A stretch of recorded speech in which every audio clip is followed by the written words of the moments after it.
Yeah, so today, is this in the way? I hope not. Right. Sorry. Today we are going to look at two things. One is weighted least squares and the other is what is called feasible generalized least squares. Now suppose you have heteroscedasticity.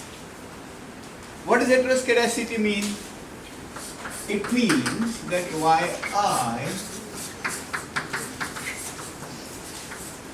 and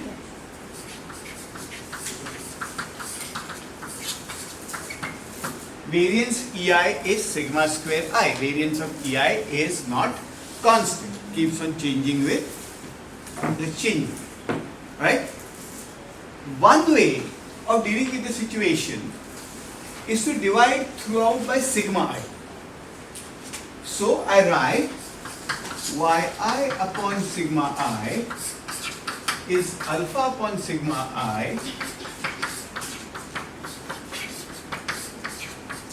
yeah,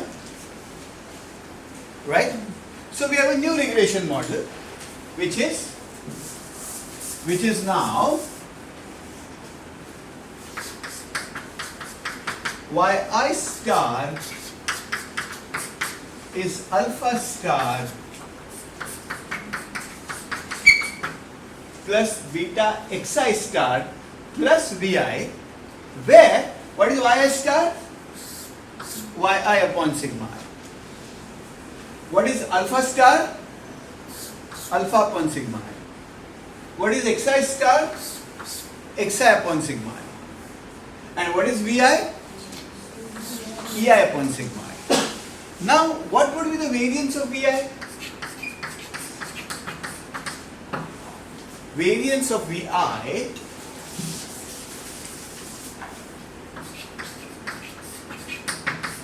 so the variance of vi would be what? Variance of ei upon sigma I, right? And what would be variance of ei upon sigma I? So basically variance of vi, so we have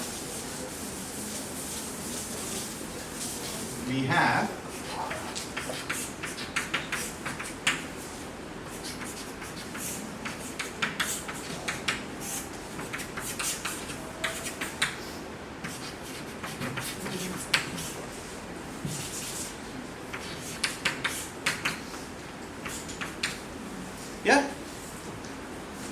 Sure? Why? Because variance of vi is x hypothesis sigma square I.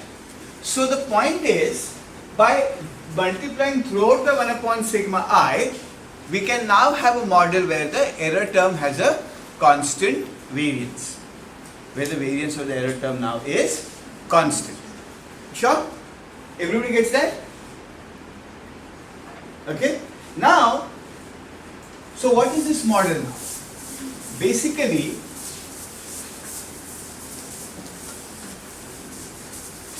we have from this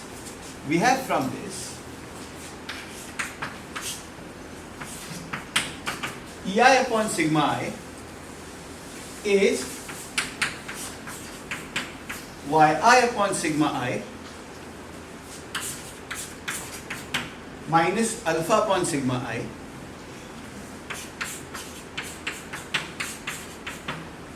yeah, or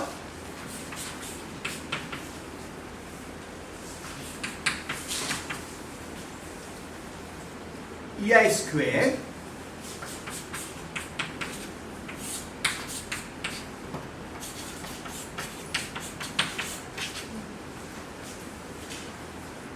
right?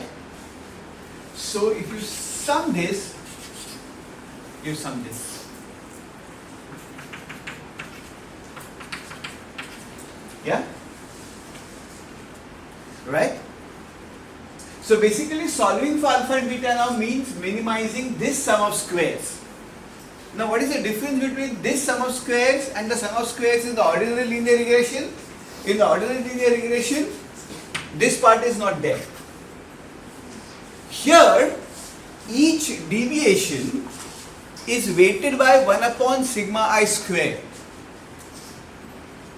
We are minimizing the sum in the ordinary least squares regression model. We just minimize the sum of squares, summation ei square. Here we minimize 1 upon sigma 1 square e1 square plus 1 upon sigma 2 square e2 square plus 1 upon sigma 3 square e3 square and so on. Where 1 upon sigma 1 square is the weight associated with e1 square. 1 upon sigma 2 square is the weight associated with e2 square. Which means that terms which have a larger variance, the i's, the observations where the sigma square I is large, will have a relatively lower weight in the sum that we are minimizing. Okay? Right? Sure? And therefore, the variance of the estimators, resultant estimators will be smaller than what it would be if we are using just an unweighted least squares. Is this clear?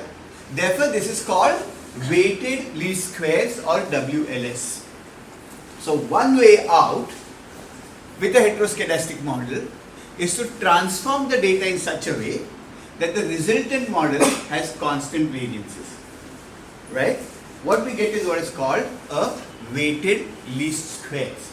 What we have now is what is called a weighted least squares. It is different from the ordinary least squares in the sense that each of the squared deviations, which we minimize the sum of squared deviations weighted by the reciprocals of the variances of the relevant observations.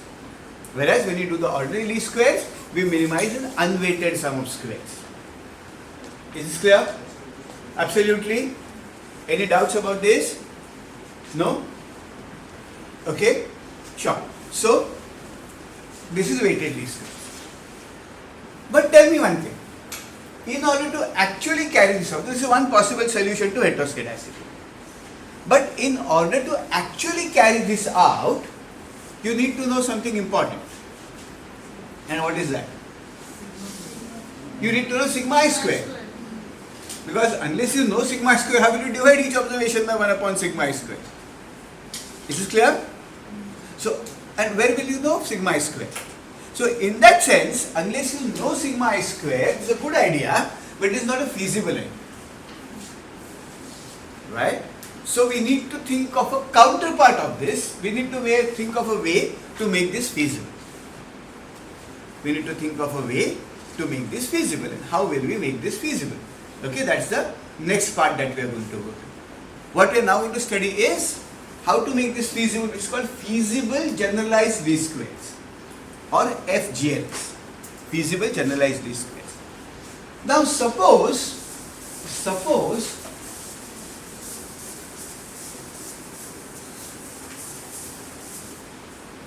we have a regression model.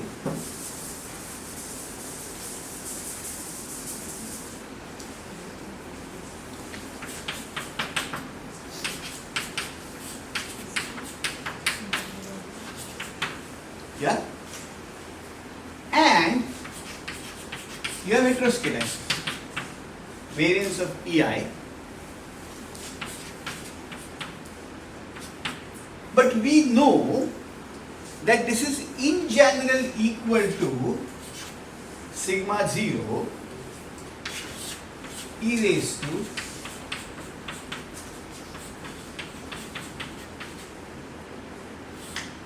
suppose we know this, okay, where sigma 0 is a positive constant. We know that the variance sigma square depends upon x, xi square, okay, right? What is it saying? Can you tell me what this is saying? Yeah, can you tell me what this is saying? Let me see if this is recording properly. It is.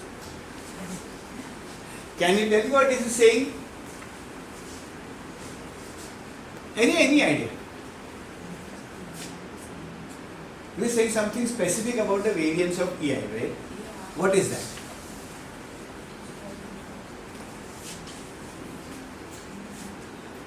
Try. Nobody is going to shoot you if you get a wrong answer. I'm not going to turn